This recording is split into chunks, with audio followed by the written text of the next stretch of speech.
আমি আপনাদের সম্মুখে মহাগ্রন্থ আল কোরআনুল করিমের সূরাতুল বাকারা ৬২ নম্বর আয়াতে কারিমা তেলাওয়াত করেছি এবং সহিহ বুখারী মুসলিম থেকে অত্যন্ত প্রসিদ্ধ একখানা হাদিস পাঠ করার তৌফিক পেয়েছি। নির্ধারিত সময়ের মধ্যেই খুব সংক্ষিপ্ত আকারে তাফসির করবার জন্য চেষ্টা করব। আজকের তাফসির পর্ব ৫৪। বিষয়বস্তু হচ্ছে ঈমান ও আমলের গুরুত্ব। আল্লাহ পাক রব্বুল আলামিন যেন আমলের নিয়তে কালামে হাকিমের এই আয়াত দিয়ে আমাদেরকে যেই জিনিসটা বুঝাইতে চাইছেন, আল্লাহ তাআলা যেন আমার জবান দিয়ে ওই কথাগুলি বের করে দেন। আমি আগে যেন আমল করতে পারি, আপনারাও যেন আমল করে উপকৃত হতে পারেন। সকলে বলে আমিন। আল্লাহ পাক রব্বুল আলামিন সূরাতুল বাকারার ৬২ নম্বর আয়াতের মধ্যে বলেন, বিসমিল্লাহির রহমানির রহিম, ইন্নাল্লাযীনা আমানু ওয়াল্লাযীনা হাদু ওয়ান নাসারা ওয়াস-সাবিঈনা মান আমানা বিল্লাহ। আল্লাহ তাআলা বলেন, নিশ্চয়ই যারা ঈমান এনেছে। এখানে ঈমান এনেছে দ্বারা সাধারণ ঈমানদারদেরকে অর্থ করলে বিশাল পেঁচ লেগে যাবে, যে ঈমানদাররা ইহুদিরা, নাসারারা, সাবিঈনরা, এদের মধ্য থেকে যারা আখিরাতকে বিশ্বাস করে সবাই জান্নাতে যাবে। ব্যাপারটা এমন না। এখানে ইন্নাল্লাযীনা আমানু, এই ঈমানদারদের দ্বারা উদ্দেশ্য হলো যারা আমাদের নবীজির আগমনের আগে ঈসা আলাইহিস সালাতু সালামের প্রতি ঈমান এনেছিল। যেমন ওয়ারাকা ইবনে নওয়াফিল খাদিজা রাদিয়াল্লাহু তাআলা আনহার আত্মীয় হয়। এই ওয়ারাকা ইবনে নওয়াফিল ঈমানদার ছিলেন, ঈসা আলাইহিস সালাতু সালামের প্রতি ঈমান ছিল। তিনি বলেছিলেন যে আমার যদি ওই সময় আমি উপস্থিত থাকতাম যখন মুহাম্মদ সাল্লাল্লাহু আলাইহি সাল্লামকে মক্কা থেকে মদিনায় তাড়িয়ে দেওয়া হবে, তখন আমি তাকে সহযোগিতা করতাম। এ কথা বলার দ্বারা বোঝা যায় তিনি ঈমানদার ছিলেন। তো আল্লাহ তাআলা এই আয়াতের মধ্যে ইন্নাল্লাযীনা আমানু, যারা ঈমান এনেছে দ্বারা উদ্দেশ্য ওই সমস্ত মুমিন যারা আমাদের নবীজি আসার আগে ওই নবীর প্রতি যারা কি করেছিল, ঈমান এনেছিল। আল্লাহ তাআলা বলেন, ইন্নাল্লাযীনা আমানু ওয়াল্লাযীনা হাদু ওয়ান নাসারা, যারা ঈমানদার ছিল এবং যারা ইহুদি হয়েছে এবং যারা নাসারা হয়েছে, ওয়াস-সাবিঈনা মান আমানা বিল্লাহ। সাবিঈন বলা হয় ওই সকল লোকদেরকে যারা আসমানি কিতাব পায় নাই কিন্তু মুশরিক, ধর্ম বিশ্বাস করে, ধর্ম মানে সৃষ্টিকর্তা আছে এটা বিশ্বাস করে, কিন্তু তাদের কোনো আসমানি কিতাব নাই। এদের মধ্যে মূর্তি পূজারী আছে, আগুনের পূজারী আছে, চন্দ্র পূজারী আছে, সূর্য পূজারী আছে, বিভিন্ন ধরনের পূজা যারা করে, অর্থাৎ মুশরিকদেরকে, ওই সকল মুশরিকদেরকে সাবিঈন বলা হয় যারা কোনো আসমান থেকে কিতাব পায় নাই। ইহুদিদের কিতাব আছে, নাসারাদের আসমানি কিতাব ছিল, যদিও তারা তাদের কিতাবকে বিকৃতি করে ফেলেছে। তো আল্লাহ তাআলা সাবিঈনদেরকে কাদেরকে বুঝাইছেন? ওই সমস্ত মুশরিক যারা কোনো আসমানি কিতাব পায়নি। তো আল্লাহ বলেন, ইন্নাল্লাযীনা আমানু ওয়াল্লাযীনা হাদু ওয়ান নাসারা, যারা মুহাম্মদ সাল্লাল্লাহু আলাইহি সাল্লামের আবির্ভাবের পূর্বে ঈমানদার ছিল এবং যারা ইহুদি এবং যারা নাসারা এবং যারা সাবিঈ, ইহুদি নাসারা ছাড়া যারা মুশরিক তাদেরকে সাবিঈ বলা হয়। তাদের মধ্য থেকে, অর্থাৎ নবীজির আগমনের আগের ঈমানদার যারা ঈসা আলাইহিস সালামকে মানে, আর যারা ইহুদি হইছে, যারা খ্রিস্টান হইছে এবং যারা সাবিঈ ছিল, তাদের কথা আল্লাহ তাআলা বলে, মান আমানা বিল্লাহি ওয়াল ইয়াউমিল আখির, এদের মধ্য থেকে যারা আল্লাহকে বিশ্বাস করে এবং পরকালকে বিশ্বাস করে, ওয়া আমিলা সালিহান ফালাহুম আজরুহুম, আর যারা নেক কাজ করে তাদের জন্য উত্তম প্রতিদান রয়েছে ইনদা রাব্বিহিম, তাদের রবের নিকট, ওয়ালা খাউফুন আলাইহিম ওয়ালা হুম ইয়াহজানুন, তাদের কোনো ভয় নাই এবং তাদের কোনো চিন্তা নাই। মুআজ্জাজ হাজিরিন, এই আয়াতটা একটু ক্রিটিক্যাল। আয়াতের নরমাল অনুবাদ পড়লে অনেকে ভুল বুঝবে। যেমন আমাকে একজন প্রকৌশলী সরকারি বড় কর্মকর্তা ছিল, উনি রিটায়ার্ড করেছেন, ঘরে বসে বসে কোরআন পড়ে। এই আয়াত উনি বুঝে নেই, একা একাই পড়ে, তো আমাকে ডেকে বলতেছে যে এখানে আল্লাহ কি লিখছে, ইন্নাল্লাযীনা আমানু, যারা ঈমান আনছে, ওয়াল্লাযীনা হাদু, এবং যারা ইহুদি, ওয়ান নাসারা, এবং যারা নাসারা, ওয়াসসাবিঈ, এবং যারা সাবিঈ, এদের মধ্য হতে, অর্থাৎ ইহুদি, নাসারা, সাবিঈ, ঈমানদার সবাই যদি আল্লাহকে মানে, আখিরাতকে মানে, ভালো কাজ করে, তাদের জন্য আল্লাহ প্রতিদান রেখেছেন। এটা বুঝছে। কেমন সর্বনাশা কথা, খেয়াল করেন। আসলে কথাটা এমন যে নবী মুহাম্মদুর রাসূলুল্লাহ সাল্লাল্লাহু আলাইহি সাল্লামের আগমনের আগে যারা তার নবীর প্রতি ঈমানদার ছিল, অর্থাৎ আমাদের নবীজি দুনিয়াতে আসার সাথে সাথে পিছনের সকল ধর্ম রহিত হয়ে গেছে। এটা ঈমান, এটা উনি বুঝেন নাই। পরে যাই হোক, আমি ওনাকে বুঝাইছি। তো আমি আপনাদেরকে জন্য এই কথাটা বারবার ঘুরায় বলতেছি, একটু সতর্কতার সাথে বুঝতে হবে। তো আল্লাহ তাআলা বলেন, যারা ইহুদি হয়েছে, যারা নাসারা হয়েছে, এরপর হচ্ছে যারা সাবিঈ হয়েছে, এবং যারা ঈমানদার ছিল। এখানে ঈমানদার দ্বারা কোন ঈমানদার? আমাদের নবী আসার আগের ঈমানদার। প্রত্যেকের কথা আল্লাহ বলেন, মান আমানা বিল্লাহি ওয়াল ইয়াউমিল আখির, যদি আল্লাহকে বিশ্বাস করে এবং আখিরাতকে বিশ্বাস করে। এখানে আল্লাহ এবং আখিরাতকে বিশ্বাস করার মানে হলো আল্লাহ এবং আল্লাহ রসুলকে বিশ্বাস করে। وعمل صالحا فلهم أجرهم عند ربهم, তাদের জন্য রয়েছে উত্তম প্রতিদান তাদের রবের নিকট। ওয়ালা খাউফুন আলাইহিম ওয়ালা হুম ইয়াহজানুন, তাদের কোনো ভয় নাই, তাদের কোনো চিন্তা নাই। আল্লাহ তাআলা এই আয়াতটাকে কেন নাজিল করলেন, এটার মূল প্রেক্ষাপট কি, শানে নুজুল কি, এটা একটু বুঝেন, তাহলে অর্থটা সহজ হয়ে যাবে। সম্মানিত হাজিরিন, ইহুদিদের ভিতরে অহংকার ছিল যে তারা মনে করত যে ম্যাক্সিমাম নবীরাই আমাদের, অর্থাৎ আমরা নবীদের বংশধর, আমরা নবীদের বংশধর।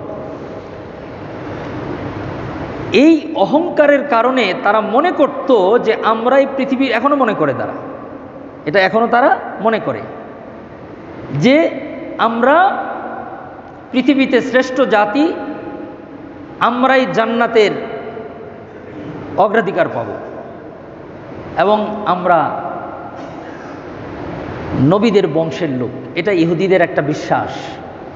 এবং আপনারা শুনলে অবাক হবেন, আমি আপনাদেরকে এর আগে বলেছিলাম এক জমায়, যে ইহুদিরা যে মুসলমানদেরকে মারে, এটা তো কোনো অন্যায় মনে করেই না, বরং এটা তারা সওয়াবের কাজ মনে করে। নাউজুবিল্লাহ বলে। এজন্য দেখেন না, ছোটো ছোটো বাচ্চাদেরকে প্রতিনিয়ত মারতেছে, ত্রাণ আনতে যায় তাদেরকে মারে। মারার দ্বারা তারা কি মনে করে, একটা ভালো কাজ করলো। অর্থাৎ ইহুদি জাতিরা নিজেদেরকে আল্লাহর সন্তান মনে করে, উজাইর আলাইহিস সালামকে আল্লাহর সন্তান মনে করে। নাউজুবিল্লাহ বলেন। খ্রিস্টানরা ঈসা আলাইহিস সালামকে আল্লাহর সন্তান মনে করে। অর্থাৎ খ্রিস্টানরা মনে করে আমরা ডাইরেক্ট আল্লাহর বংশধর। নাউজুবিল্লাহ বলেন। ইহুদিরা মনে করে আমরা ডাইরেক্ট আল্লাহর বংশধর। এর বাইরে যারা আছে, ওই যে পিতৃ পরিচয়হীন যেই শব্দটি, এটা মসজিদের মেম্বার আমি বলতে চাচ্ছি না, এরকম অন্যদেরকে মনে করে। অতএব এরা তো অপরাধী, এরা আল্লাহর থেকে বিচ্ছিন্ন, এদেরকে মেরে ফেলতে পারলেই পৃথিবীতে শান্তি হবে। এটা হলো তাদের বিশ্বাস। তাহলে বুঝেন তারা মানুষ, বিশেষ করে মুসলমানদেরকে মেরে কেমন কেমন মনে করে। অর্থাৎ একজন মুসলমানকে শহীদ করে তারা মনে করে যে একটা বিরাট ভালো কাজ করলাম, এটার বিনিময়ে আখিরাতে সওয়াব পাবে তারা। নাউজুবিল্লাহ বলেন। এটা হলো তাদের বিশ্বাস। তো এই বিশ্বাসের থেকে ইহুদিরা মনে করলো যে জান্নাত তো আমাদের জন্যই, পরকালে তো আমরাই নাজাত পাবো, কারণ আমরা নবীদের বংশধর, আমরা দুনিয়াতে আসছি নবীদের সিলসিলা থেকে, সমস্ত ম্যাক্সিমাম নবী আমাদের থেকে আসছে।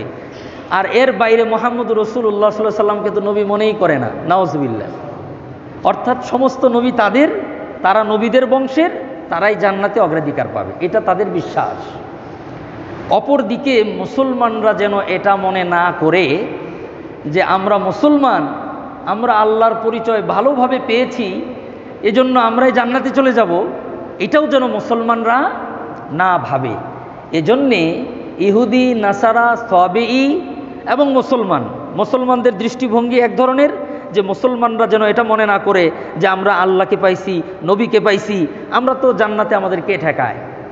ইহুদিরা যেন এটা মনে না করে আমরা নবীদের বংশে, আমাদের থেকেই সমস্ত নবীরা আসছে, আমরাই জান্নাতি, আমাদেরকে কে ঠেকায়। এজন্য ওদের যে পতাকা আছে, ওদের পতাকার মাঝখানে দেখবেন স্টার, দুই পাশে দুইটা নীল আপনার কি বলে মার্জিন টানানো আছে।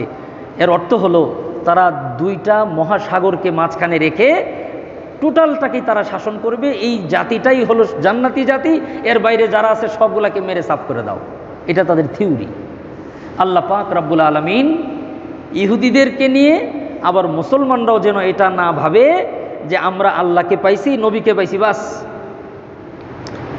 তো ইহুদি হোক, নাসারা হোক, আর পূর্বের ইমানদার হোক আর পরের ইমানদার হোক, আল্লাহ বলেন মানদণ্ড দুইটা। মানদণ্ড কয়টা? জান্নাতে যদি যেতে চাও এর মানদণ্ড হচ্ছে দুইটা, একটা হলো ঈমান আর একটা হলো নেক আমাল। একটা হলো ঈমান আর একটা হলো নেক আমাল। ঈমান যদি আনে আল্লাহ এবং রসুলের প্রতি, নেক আমাল যদি করে, সে ইহুদি ছিল না, সে নাসারা ছিল না, সাবেঈ ছিল, এটা আল্লাহ তাআলা দেখবেন না। এজন্যে কেউ যদি নবমুসলিম হয়, কেউ যদি ঈমান আনার আগে ইহুদি থাকে, নাসারা থাকে, খ্রিস্টান থাকে, যা ইচ্ছে তাই থাকুক, পরে ঈমান আনছে, নেক আমল করছে, কোনো মুসলমান যেন বাঁকা চোখে না তাকায় যে তুমি তো সারা জীবন অপরাধ করছো, এহেন কোনো অন্যায় নাই তুমি করো নাই, এই 2 দিন যাবৎ মুসলমান হইছো, তুমি কে? এটা যেন মুসলমানরা না মনে করে। আবার মুসলমানরা যেন এটাও মনে না করে যে আমরা তো আল্লাহকে জন্মসূত্রেই মুসলমান, আল্লাহ এক, লা শারিক, মুহাম্মদ সাল্লাল্লাহু আলাইহি সাল্লাম শেষ নবী ও রসুল, এই যে ফ্রেশ একটা ঈমান পাইছি, মনে হয় সব পেয়ে গেছি, এটা যেন মনে না করে। আল্লাহ পাক রব্বুল আলামিন পবিত্র কালামের সূরাতুল বাকারার 62 নম্বর আয়াতের মধ্যে রব্বে কারীম বলেন, ও দুনিয়ার মানুষ, তুমি ইহুদি ছিলা না, নাসারা ছিলা না, সাবেঈ ছিলা না, ইমানদার ছিলা, কোনো কিচ্ছু দেখার প্রয়োজন নাই। আল্লাহ রাব্বুল আলামিন দেখবেন, মান আমানা বিল্লাহি ওয়াল ইয়াউমিল আখির ওয়া আমিলা সলিহা। আল্লাহ তাআলা বলেন, যারা আল্লাহকে বিশ্বাস করে এবং পরকালকে বিশ্বাস করে, ওয়া আমিলা সলিহা, এবং নেক কাজ করে, ফালাহুম আজরুহুম ইনদা রাব্বিহিম, তাদের জন্যে তাদের রবের কাছে আল্লাহর পক্ষ থেকে প্রতিদান আছে। ওয়ালা খাউফুন আলাইহিম ওয়ালা হুম ইয়াহজানুন, তাদের কোনো ভয় নাই, তাদের কোনো চিন্তা নাই। এটা সবার জন্য এক। আয়াতের অনুবাদটা বুঝছেন? কেউ যদি ইহুদি ছিল, কি ছিল না ছিল দেখার দরকার নাই, নাসারা ছিল, কি ছিল না ছিল দেখার দরকার নাই। এখন যদি কেউ ঈমান আনে আল্লাহর উপর, মুহাম্মদ সাল্লাল্লাহু আলাইহি সাল্লামের উপর, পরকালের উপর, এবং নেক কাজ করে, ঈমান আনে এবং নেক আমাল করে, আল্লাহ বলেন তাদের জন্যে আমার কাছে প্রতিদান আছে, তাদের কোনো ভয় নাই, তাদের কোনো চিন্তা নাই। এখন ভয় কাকে বলে, চিন্তা কাকে বলে? আমরা জানি মানুষ ভয় পায় সামনের জিনিসকে। সামনের জিনিসকে কি পায়? ভয় পায়। আর পিছনে যেটা রেখে যায় ওটা নিয়ে মানুষ চিন্তা করে। অর্থাৎ এখানে আল্লাহ তাআলা ওয়ালা খাউফুন, খাউফ দ্বারা বুঝাইছেন মৃত্যু, কবর, হাসর, পুলসিরাত, জাহান্নাম। এই জায়গাগুলির ব্যাপারে ঈমানদাররা ভয় করে যে আমার মৃত্যুটা জানি কেমন হবে, আমার মৃত্যুটা জানি কিভাবে হবে, মৃত্যুর সময় আমার কত জানি কষ্ট হবে, এরপর আমাকে কবরে রেখে আসবে একা, এই কবরের জিন্দেগিতে আমার অবস্থা কি হবে, এই কবর নিয়ে মানুষ ভয় পায়। হাসরের ময়দানে আমার অবস্থা কি হবে, এটাকে মানুষ ভয় পায়। আল্লাহ পাক রব্বুল আলামিন পবিত্র কালামুল্লাহর মধ্যে ইরশাদ করেন, ফালা খাউফুন আলাইহিম ওয়ালা হুম ইয়াহজানুন। ও মুসলমান, তোমার মধ্যে যদি ঈমান থাকে, তোমার মধ্যে যদি নেক আমাল থাকে, লা খাউফুন, তোমার কোনো ভয় নাই, মৃত্যুর সময় তোমার কোনো ভয় নাই। আল্লাহ রসুল বলেন, যখন কোনো মানুষের মালাকুল মউত এসে যায়, এই একটা সময় প্রত্যেকটা মানুষকে ফেস করতে হবে। এমন কঠিন সময় আসবে যে সময় পৃথিবীর সকল শক্তি মিলে তাকে ফিরায় রাখতে পারবে না। আইসিইউতে নেন আর লাইফ সাপোর্টে নেন, যেটাতেই নেন না কেন, মালাকুল মউতের হাত থেকে বাঁচার কোনো সুযোগ নাই, কিন্তু ভয় তো আছে। আল্লাহর পয়গম্বর বলেন, যখন কোনো ইমানদার মুমিন বান্দা, নেক আমলওয়ালা বান্দাকে যখন দুনিয়ার জমিন থেকে নিয়ে যাওয়ার জন্য ফেরেশতারা আসে, আল্লাহর পয়গম্বর বলেন, আসমান থেকে ওই বান্দার জন্য একটা দরজা খুলে দেওয়া হয়। আসমান থেকে নিয়ে ওই ব্যক্তি যেই জায়গার মধ্যে শায়িত থাকে, ওই জায়গা পর্যন্ত সারিবদ্ধভাবে রহমতের ফেরেশতারা অপেক্ষা করতে থাকে, এবং রহমতের ফেরেশতারা তার রুহটাকে নিয়ে এমন কারাকারি করতে থাকে যে আমার কাছে একটু দাও, আমি একটু ধরি। তিনি নেওয়ার সাথে সাথে আরেকজন ফেরেশতা বলে, আমার কাছে একটু দাও। আমরা উদাহরণ দেই যে যখন কোনো পরিবারের মধ্যে প্রথম সন্তানের সন্তান হয়, দেখছেন না, এখন তো সব কিছু ক্লিনিক আর হাসপাতালে। আগে তো একটা সময় ছিল বাড়িতেই হতো। যখন সন্তান হইতো, নানা আর দাদা, মামা আর কাকারা বাড়ির উঠানে অথবা ক্লিনিকের ওয়েটিং রুমে অপেক্ষা করতে থাকে। একটু পরে যখন ওটির থেকে চিৎকার ভেসে আসে, একসাথে দৌড় দিয়ে সবাই ওটির কাছে যায়। যাওয়ার পরে এখন দাদার অধিকার একটু বেশি, ছেলের ঘরের সন্তান হইছে, দাদা আগে নেয়। দেখবেন আমাদের দেশের কালচার এটা, আসলে অধিকার দুজনের সমান, দাদারও যেই মর্যাদা, নানারও একই সম্মান, কিন্তু আমাদের দেশে ওই দাদার কুলে একটু আগে দেয়। এরপরে দাদি কয় আমারে একটু দাও, এরপরে দাদি নেয়। এরপরে নানি কয় বিয়ান আপনি আমাকে একটু দেন, এরপরে নানি নেয়। তখন নানির কুল থেকে নানাই বলে, যাই তুমি তো নিছো, আমাকে একটু দাও। এভাবে দেখবেন নবজাতক শিশুকে নিয়ে নানা নানি, দাদা দাদি, মামা মামি, এরপরে কাকা ফুফু, এরা কারাকারি করতে থাকে। এটা তো বুঝছেন। আল্লাহর পয়গম্বর বলেন, একজন ইমানদার আল্লাহ পাকের মুমিন বান্দা যখন দুনিয়ার সফর শেষ করে যখন চলে যাবে, ওই বান্দাটার রূহ নেওয়ার জন্য ফেরেশতারা কারাকারি করতে থাকে। একজন ফেরেশতার হাত থেকে আরেকজন ফেরেশতা নেয়, আরেকজন ফেরেশতার হাত থেকে আরেকজন ফেরেশতা নেয়। এই জন্য দেখবেন মৃত ব্যক্তি রূহ বের হয়ে যাওয়ার সাথে সাথে উপরের দিকে চোখ বড় করে তাকায় থাকে, কারণ সে দেখতে থাকে তার রূহটা নিয়ে যাচ্ছে। যেই রূহটা বের হয়ে গেছে, চোখটা খোলাই রয়ে গেছে। তখন আমরা বলি, ওলামা ইকরামরা বলে, সাথে সাথে চোখটাকে বন্ধ করে দিতে হয়। আল্লাহর পয়গম্বর বলেন, ও মুসলমান, তোমার যদি ঈমান নিয়ে তুমি কবরে যেতে পারো, আর যদি তোমার নেক আমাল থাকে, আল্লাহ তাআলা বলেন, লা খাউফুন আলাইহিম, তোমার কোনো ভয় নাই, তোমার কোনো ভয় নাই, কবরের মধ্যেও তোমাকে ভয় করতে হবে না।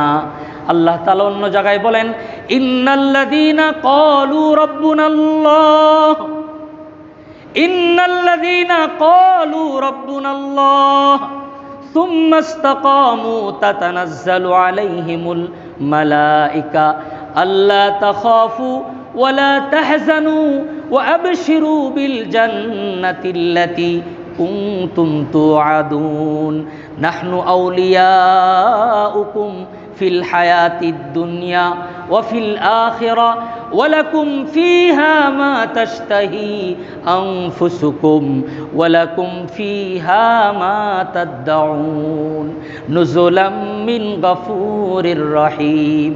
আল্লাহ পাক বলেন, ইমানদার বান্দারা যখন বলে ইন্নাল্লাযীনা ক্বালু রাব্বুনাল্লাহ, আমাদের রব একমাত্র আল্লাহ, আমাকে রিজিক দেন আল্লাহ, আমাকে সুস্থ রেখেছেন আল্লাহ, আমাকে বাঁচিয়ে রেখেছেন আল্লাহ, আমাকে মৃত্যুও দিবেন আল্লাহ, এই কথা যখন কোনো ইমানদার দৃঢ়ভাবে মন থেকে দিল থেকে বিশ্বাস করে, আল্লাহ তাআলা বলেন, তাতানাজ্জালু আলাইহিমুল মালায়েকা, তুমি যতই মুমূর্ষ অবস্থায় থাকো না কেন, তুমি আইসিইউতে থাকো না কেন, আর লাইফ সাপোর্টের মধ্যে থাকো না কেন, প্যারালাইসিসে আক্রান্ত হয়ে নির্জন একাকী একটা ঘরের মধ্যে তুমি মানবতর জীবন যাপন করো না কেন, আল্লাহ বলেন তোমার জন্য কোনো ভয় নাই, আমি আল্লাহ আসমান থেকে তোমার জন্য ফেরেশতা পাঠিয়ে দিব।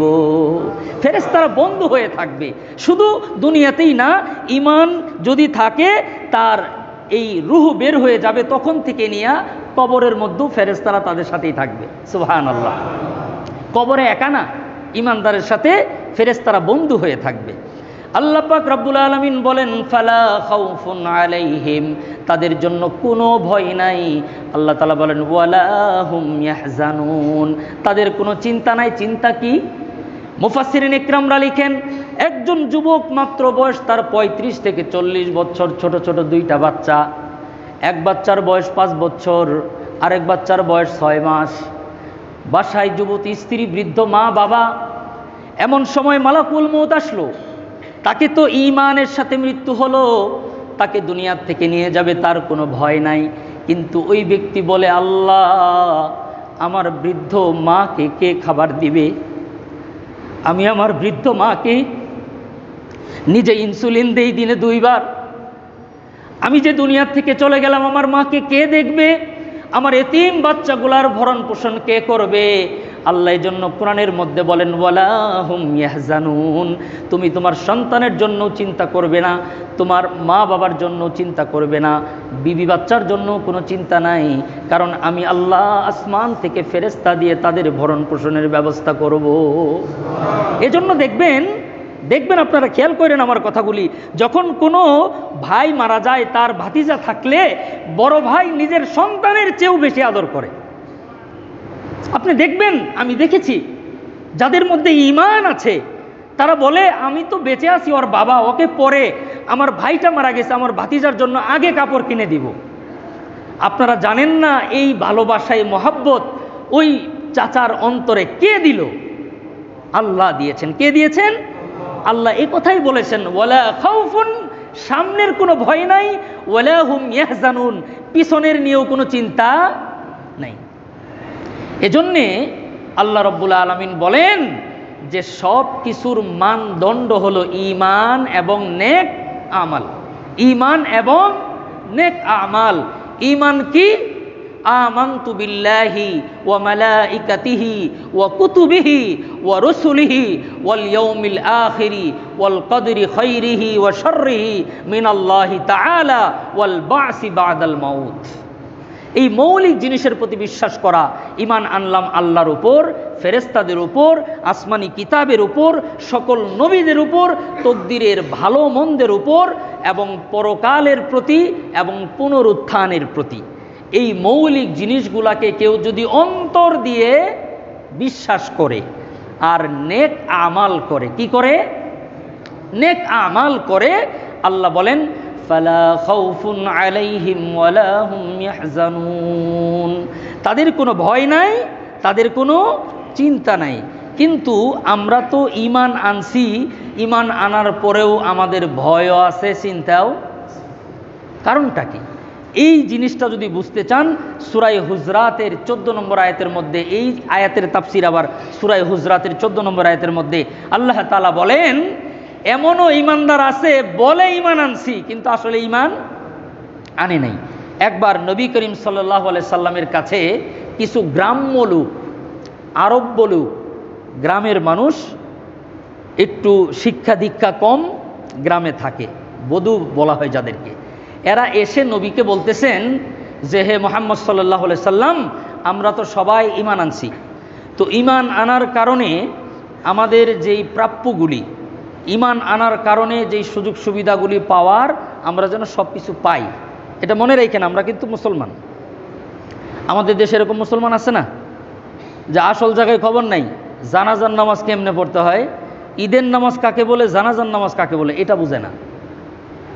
জানাজার নামাজে রুকুতে চলে গেছে, ঈদের নামাজটারে জানাজার নামাজ বলতেছে। এই ধরনের মুসলমান বাংলাদেশে আছে। আবার তারা কিন্তু উচ্চ শিক্ষিত। আপনি মনে করছেন তারা মূর্খ? তারা উচ্চ শিক্ষিত। তো এই কোয়ালিটির ঈমানদার ওই সময়ও ছিল। যে আমরা কিন্তু মুসলমান, নবীকে গিয়ে বলতেছে যে আমরা কিন্তু ঈমান আনছি আপনার প্রতি, আল্লাহকেও বিশ্বাস করি, আমাদের কথা মনে রাখেন, কিন্তু আমরা কিন্তু ঈমানের বাইরে না। তো আল্লাহ রাব্বুল আলামিন ওই সকল লোকদের ব্যাপারে সূরা হুজরাতের 14 নম্বর আয়াতের মধ্যে আল্লাহ তাআলা বলেন, বিসমিল্লাহির রহমানির রহিম, ক্বালাতিল আ'রাবু আমান্না কুল লাম তুমিনু। আল্লাহ বলেন, নবী গো, ক্বালাতিল আ'রাব, আরব্য কিছু লোক এসে আপনাকে বলল, আমান্না, আমরা ঈমান আনছি, আপনাকেও মানি, আল্লাহকেও মানি। আপনি তাদেরকে বলেন, কুল, নবী আপনি তাদেরকে বলেন, লাম তুমিনু, তোমরা আসলে ঈমান আনোনি, ওয়ালাকিন কুলু আসলামনা, কিন্তু তোমরা বলছো আমরা আত্মসমর্পণ করলাম। আসলে দেখছে পরিস্থিতি ভালো না, জয় জয়কার অবস্থা ইসলামের। এই দেখবেন আমাদের দেশেও একটা ক্যারেক্টার আছে, দেখবেন যে যেই দল বিজয়ী, দেখবেন সবগুলাকে ওই দলের পিছনে যোগ দিছে, আছেন এরকম?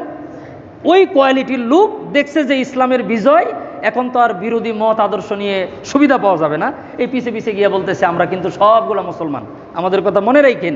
তো আল্লাহ তাআলা বলতেছে, নবী আপনি তাদেরকে বলেন, কুল লাম তুমিনু, তোমরা ঈমান আনোনি, ওয়ালাকিন কুলু আসলামনা, কিন্তু তোমরা বলেছো আমরা মেনে নিলাম, ওয়ালাম্মা ইয়াদখুলিল ঈমানু ফি কুলুবিকুম, যদি সত্যিকারেই তোমাদের অন্তরের মধ্যে, আল্লাহ বলেন ওয়ালাকিন, যদি তোমাদের অন্তরের মধ্যে সত্যিকার অর্থে, ফি কুলুবিকুম ইয়াদখুলিল ঈমান, ইয়াদখুলিল ঈমান, যদি ঈমান ঢুকে, ফি কুলুবিকুম তোমাদের অন্তরের মধ্যে, তবে মনে রাখো, ওয়া ইন তুতিউল্লাহ ওয়া রাসূলাহু, তাহলে তো তোমরা আল্লাহ এবং আল্লাহ রসুলকে অনুসরণ করবা।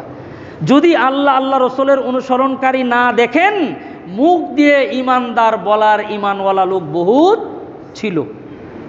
আল্লাহ তাআলা এরপরে বলেন, ওয়া ইন তুতিউল্লাহ ওয়া রাসূলাহু লা ইয়ালিতকুম মিন আ'মালিকুম, লা ইয়ালিতকুম মিন আ'মালিকুম শাইআ, যদি সত্যিকারই তোমাদের অন্তরে ঈমান ঢুকে, তাহলে তোমরা আল্লাহ আল্লাহ রসুলকে অনুসরণ করবে। যদি করো, লা ইয়ালিতকুম মিন আ'মালিকুম শাইআ, তাহলে মনে রাখবে তোমাদের নেক আমলের একটু আল্লাহ কমতি করবেন না, যা করবে আল্লাহ তাআলা তার প্রতিদান দিয়ে দিবেন। ইন্নাল্লাহা গফুরুর রহিম, নিশ্চয় আল্লাহ ক্ষমাশীল। মুআজ্জাজ হাজিরিন, তাহলে আমাদের এখানে আজকের যে তাফসির সূরাতুল বাকারার ৬২ নম্বর আয়াত, এখানে আল্লাহ তাআলা বললেন ইহুদি ছিল না নাসারা ছিল না সাবিঈ ছিল না কি ছিল, সেটা দেখার দরকার নেই। দেখবেন কি? ঈমান, আর দেখবেন কি? নেক আমাল। ঈমান কাকে বলে? আল্লাহকে বিশ্বাস করা, নবীদেরকে বিশ্বাস করা, ফেরেশতাদেরকে বিশ্বাস করা, আসমানি কিতাবকে বিশ্বাস করা, তকদিরে ভালো মন্দ আল্লাহর পক্ষ থেকে হয় এটাকে বিশ্বাস করা, এবং পরকালকে বিশ্বাস করা, পুনরুত্থানকে বিশ্বাস করা, এটা হলো ঈমান। অন্তর দিয়ে বিশ্বাস করা, মুখে মুখে না। আর নেক আমাল কি জিনিস এটা একটু বলে আমার আলোচনা শেষ করছি। নেক আমাল বলতে আমরা শুধু বুঝি নামাজ, রোজা, হজ, যাকাত, কোরআন তেলাওয়াত, এগুলাই নেক আমাল, এটাই শুধু বুঝি না। নেক আমাল বলতে বোঝায় চাকরি করা কেউ, নেক আমাল বলতে বোঝায় ব্যবসা করা কেউ, নেক আমাল বলতে বোঝায় দিন মজুরি শ্রম বিক্রি করা কেউ। নেক আমাল বলতে একজন মানুষ দৈনন্দিন জীবনে যা কিছু করে সব কিছুই নেক আমাল, যদি আল্লাহর হুকুম এবং নবীর তরিকা মতো হয়। সহিহ বুখারী শরীফের একটা হাদিস আপনাদেরকে শুনিয়ে দেই। নেক আমালের দ্বারা আল্লাহ দুনিয়াতেও শান্তি দেয়, আখিরাতেও মুক্তি দান করে। এটার জ্বলন্ত প্রমাণ সহিহ বুখারী শরীফের মধ্যে আছে। আপনারা, আমি জানি এই হাদিস আপনারা শুনেছেন, আমি শুধু স্মরণ করিয়ে দিচ্ছি, খুব দিল দিয়ে কথাটা বোঝার চেষ্টা করেন। রাসূলুল্লাহ সাল্লাল্লাহু আলাইহি ওয়াসাল্লাম ইরশাদ করেন, এটা আল্লাহ নবীর হাদিস, বুখারী শরীফের মধ্যে আছে। 3 জন লোক বৃষ্টির দিনে, বৃষ্টি স্নাত দিনে সফর করছে, হেঁটে হেঁটে যাচ্ছে। এমন সময় হঠাৎ করে বৃষ্টি অনেক বেড়ে গেল। এমন হয় না যে আপনি হেঁটে যাচ্ছেন হালকা হালকা বৃষ্টি, হঠাৎ করে দেখেন এমন বৃষ্টি আসছে আপনি কোনো দোকানের শাটারের নিচে অথবা কোথাও আশ্রয় নিয়েছেন। তো 3 জন লোক বৃষ্টির দিনে, ঝড় বৃষ্টির দিনে হেঁটে যাচ্ছে, হঠাৎ করে বৃষ্টি কম, হাঁটা শুরু করছে। কিছু দূর যাওয়ার পরে বৃষ্টি অনেক বেড়ে গেছে। তখন 3 জনে মিলে দৌড় দিয়ে এক পাহাড়ের এক গুহার মধ্যে ঢুকছে। আল্লাহর পয়গম্বর বলেন, 3 জন মুমিন বান্দা, তারা আল্লাহকে বিশ্বাস করে, পরকালকে বিশ্বাস করে। 3 জন মুমিন বান্দা ওই গুহার মধ্যে আশ্রয় নেওয়ার পরে কিছুক্ষণের মধ্যে হঠাৎ করে একটা বড় পাথর, বিশাল আকৃতির একটি পাথর এসে ওই গুহার মুখটাকে একেবারে বন্ধ করে দেয়। একবার মুখটা বন্ধ। খুব খেয়াল করেন, এটা কিন্তু বানানো কোনো গল্প বলতেছি না, কোনো উপন্যাস থেকে না, মুহাম্মদুর রাসূলুল্লাহ সাল্লাল্লাহু আলাইহি সাল্লামের হাদিস, সহিহ বুখারী শরীফের মধ্যে আছে। নবীজি বলেন যে পাথরটা এমনভাবে এসে ঢুকলো, এমনভাবে এসে পড়লো যে একেবারেই গর্তের মুখটা বন্ধ হয়ে গেল, অন্ধকার।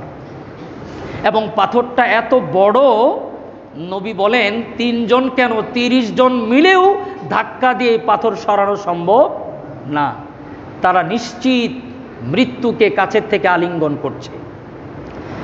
আল্লাহর পয়গম্বর বলেন, লোক 3টা কিংকর্তব্য বিমূঢ়, কোনো আওয়াজ মুখ থেকে আসছে না, বুঝতে পারছে কিছুক্ষণের মধ্যেই আমরা 3 জন দুনিয়ার মায়া ছেড়ে চলে যাব, অর্থাৎ জ্যান্ত কবর হয়ে গেলাম। এই 3 জন লোক হঠাৎ করে একজন আল্লাহ রব্বুল আলামিনকে ফরিয়াদ করে বলতেছে, আল্লাহ, আমার জীবনে তেমন কোনো ভালো কাজ নাই, তেমন কোনো নেক আমাল নাই, আমি একজন দিনমজুর, প্রতিদিন আমি শ্রম বিক্রি করে চলি।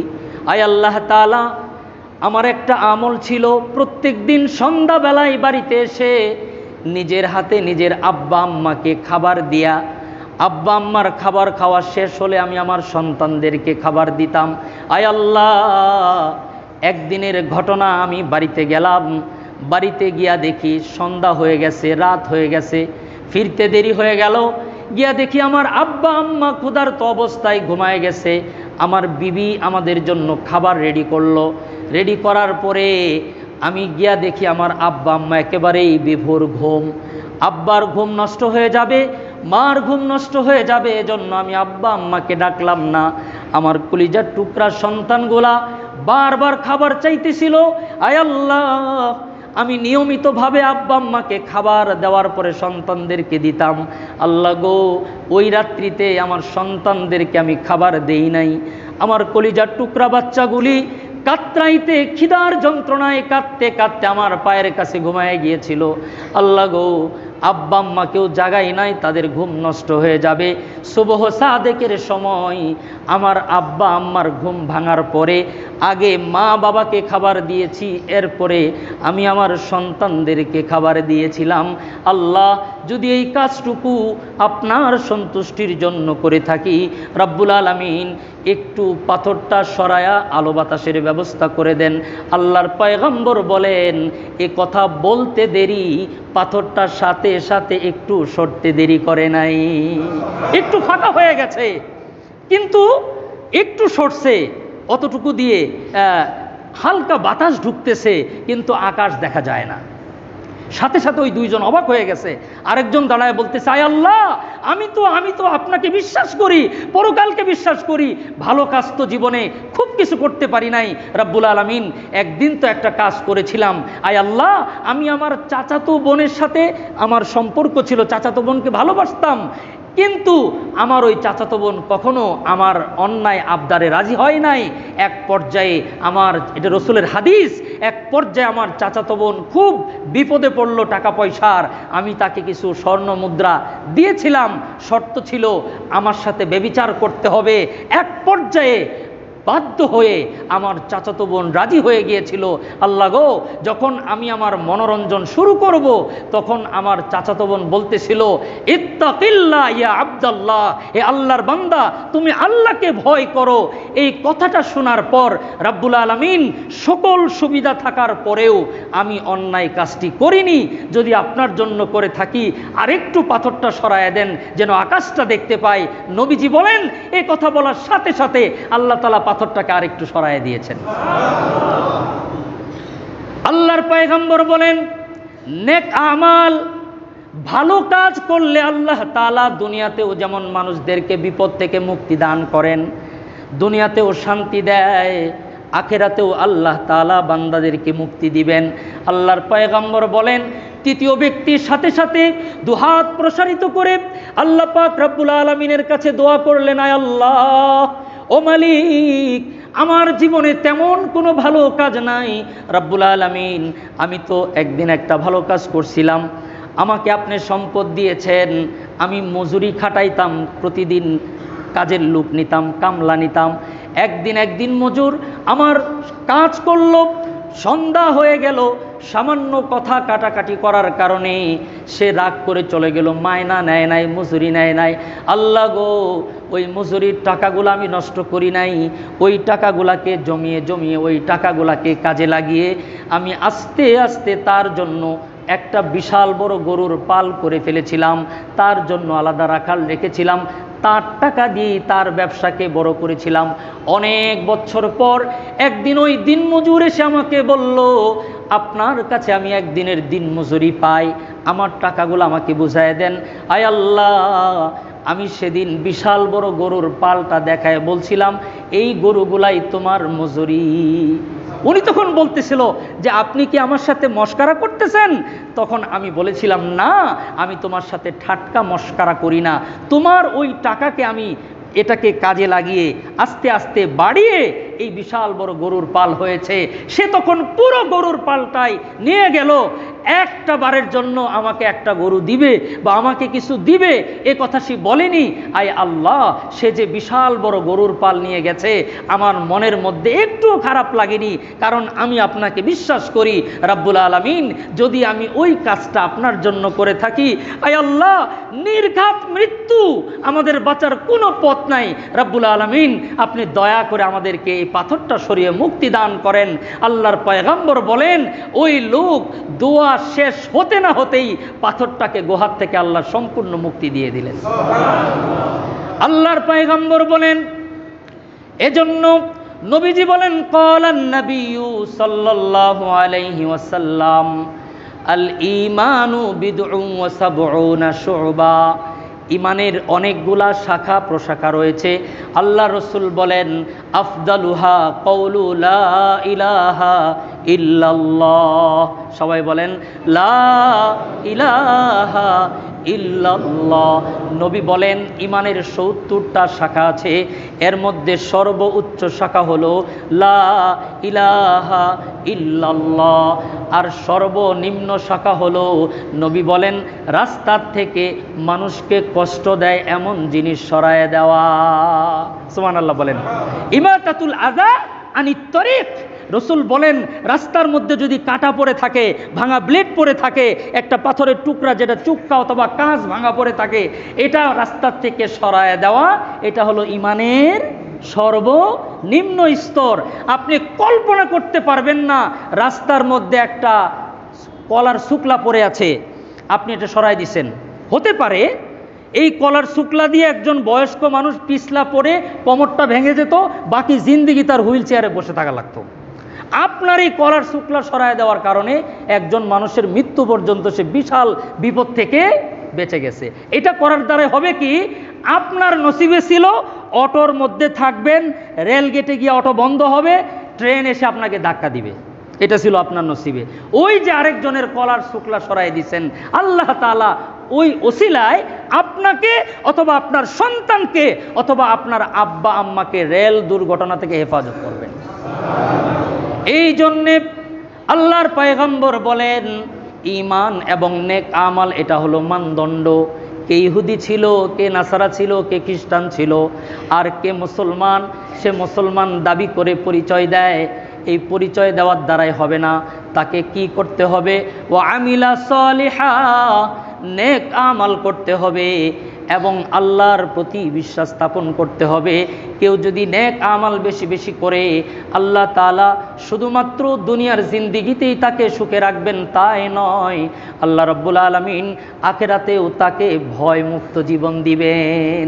আল্লাহ রাব্বুল আলামিন আমাদেরকে নেক আমাল বেশি বেশি করার তৌফিক দান করেন।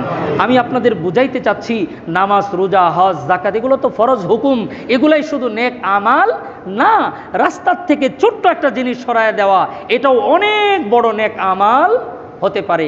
আল্লাহ রাব্বুল আলামিন আমাদের সকলকে বেশি বেশি নেক আমাল করার তৌফিক দান করেন। আরেকটি শব্দ আল হায়াউ শুবাতুম মিনাল ঈমান, লজ্জা ঈমানের অঙ্গ। এই লজ্জা শরম এটা আমরা ধুয়ে খেয়ে ফেলছি। আমি খুব দরদ নিয়ে বলছি, এই সভ্যতার নামে, স্ট্যাটাসের নামে পুরুষ মানুষগুলাকে যখন হাফ প্যান্ট পরতে দেখি মাথায় রক্ত উঠে যায়। নিজেদেরকে কন্ট্রোল করতে অনেক কষ্ট হয়। দায়িত্বহীন কণ্ঠে বলছি, নাভির উপর থেকে নিয়ে হাঁটির নিচ পর্যন্ত সর্বদাই ঢেকে রাখা ফরজে আইন। কি বললাম বলেন তো? ফরজে আইন, নাভির উপর থেকে নিয়ে হাঁটুর নিচ পর্যন্ত। এখন আপনি নাভিটা বের করে রাখলেন, একটু নাভির 2 ইঞ্চি নিচে পড়লেন, নাভিটা বের হয়ে আছে, অথবা হাঁটুর মাত্র 3 ইঞ্চি উপরে পড়লেন, পরিষ্কার কথা, যৌনাঙ্গ বের করে রাখা যেই গুনাহ, হাঁটুর উপরে 2 ইঞ্চি বের করে রাখা একই গুনাহ। স্পষ্ট ভাষায় বলছি। আমি আবার বলছি, লজ্জাস্থান বের করে রাখার যেই গুনাহ, নাভির নিচে 1 ইঞ্চি বের করে রাখার একই গুনাহ। কারণ সীমানা দিয়েছেন কে? নাভির উপর থেকে নিয়ে হাঁটুর নিচ পর্যন্ত। ধিক্কার জানায় ওই সমস্ত পিতামাতাকে যার চোখের সামনে তার ছেলে, প্রাপ্তবয়স্ক ছেলে, হাঁটুর উপর প্যান্ট পরে বের হয়ে যায়। উনি চেয়ে চেয়ে দেখে, উনি এখনো পর্যন্ত পিতা হতে পারেনি। স্পষ্ট ভাষায় বলছি, যে যার সামনে নিজের ছেলে হাফ প্যান্ট পরে বের হয়, সে এখনো পিতা হতে পারেনি। আল্লাহ তাআলা পিতা হওয়ার তৌফিক দান করেন।